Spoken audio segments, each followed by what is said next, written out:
আসসালামু আলাইকুম। আশা করছি সকলে ভালো আছেন। আলহামদুলিল্লাহ। সমস্ত প্রশংসা সেই মহান আল্লাহ তাআলা, যিনি আমাকে অসংখ্য মানুষের ভিতরে এখনো বাছাই করে সুস্থ রেখেছেন, এবং লক্ষ কোটি দুরূদ পেশ করি সেই মহান মানবতার দূত, যার মাধ্যমে সারা বিশ্বের আনাচে কানাচে অসংখ্য মানুষের কল্যাণের পথে দিন এখনো প্রতিষ্ঠিত আছে, তার উপরে শান্তি বর্ষিত হোক। সাল্লাল্লাহু আলাইহি ওয়াসাল্লাম। গত সপ্তাহে আমি গ্রামের বাসাতে যখন গেছিলাম, তখন আমি ছোট্ট একটা ঘটনা শেয়ার করি। সেটা হচ্ছে ইসলামিক সংগঠনের এক দায়িত্বশীল ভাইয়ের সাথে যখন আমার দেখা হইলো, তিনি ব্যবসা নিয়ে খুব খুঁটিনাটি হিসাব করতেছিলেন। এমন সময় আমাকে বললেন যে আমি যদি একটু ভালোভাবে নামাজ কালাম গুলা পড়ি, তো আমার মনে হয় আমি দ্রুত জান্নাতে যাব।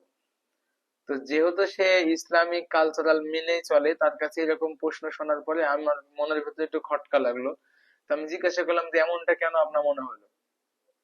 তো সে বলে যে আমার এই ব্যবসা পরিচালনার সময়টা খুবই অল্প, কিন্তু যে পরিমাণ টাকা বাকি পড়েছে এই টাকাগুলো আমি কখনো পাবো না।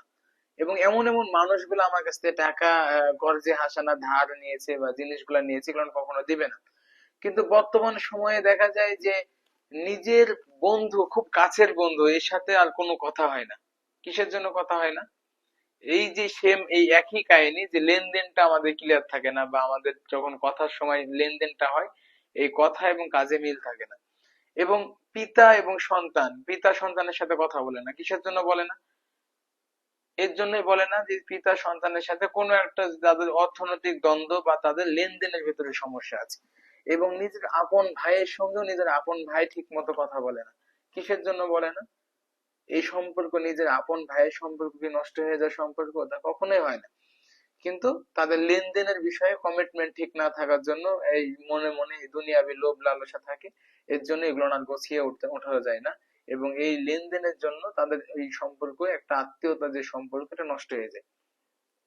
তা আমি যে কথাটা বলতে চাচ্ছি সেটা হচ্ছে যে আল্লাহ তাআলা সূরা বাকারার মধ্যে 2 নম্বরে পড়া 2 নম্বর পৃষ্ঠাতে প্রায় 11 নম্বর লাইনে এই কথাটা উল্লেখ করতেছেন যে ফি সাবিলিল্লাহি আমওয়াত, আল্লাহ তাআলার পথে যে সকল মানুষগুলা শহীদ হয়ে যায় এবং জান এবং মাল দিয়ে, তাদেরকে তোমরা মৃত বলো না। এখানে আল্লাহ তাআলা শহীদদের সম্মান বোঝাচ্ছে।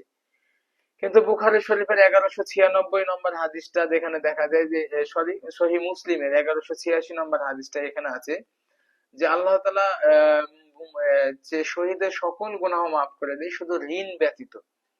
তাই আমাদের আশেপাশে যারা ঋণী আছে, আল্লাহ তাআলা তাদের ঋণ থেকে মুক্ত করে দেন। এবং আমরা যারা চলাফেরা করি, আমরা যদি মারাও যাই, যদি আল্লাহ তাআলার পথে জিহাদ করতে করতেও মারা যাই, আমাদের এই গুনাহটা, সমস্ত জীবনের গুনাহটাই মাফ হয়ে যাবে। যদি ঋণ থাকে তাহলে ঋণটা মাফ হবে না আমাদের। এর জন্য ঋণের ব্যাপারে আমাদের, যাদের এখনো আমাদের সতর্ক থাকি না, সাধারণ আমজনতা মানুষ তো তারা তো বাদ, কিন্তু যারা দিনই সেন্টিমেন্টে বা ইসলামিক মন মাইন্ডে চলাফেরা করার চেষ্টা করে, এদের ভিতরে অসংখ্য মানুষ আছে যারা মানুষের সঠিক সময়ে টাকা পয়সা লেনদেন করার কথা ছিল, কিন্তু তারা করে না। ইচ্ছা করে করে না, নাকি আল্লাহ তাআলা তাদেরকে এখনো সে তৌফিক দেয়নি। তারা এটা তাদের ব্যক্তিগত লাইফ, এই বিষয়ে কিছু বলবো না। কিন্তু আমার মনে হয় এখানে কোরআনের আয়াত দ্বারা যেমন আল্লাহ তাআলা তাদেরকে সম্মানিত ঘোষণা করতেছেন, কিন্তু হাদিস দ্বারা এখানে প্রমাণ হচ্ছেন। এবং আরো হাদিস আছে।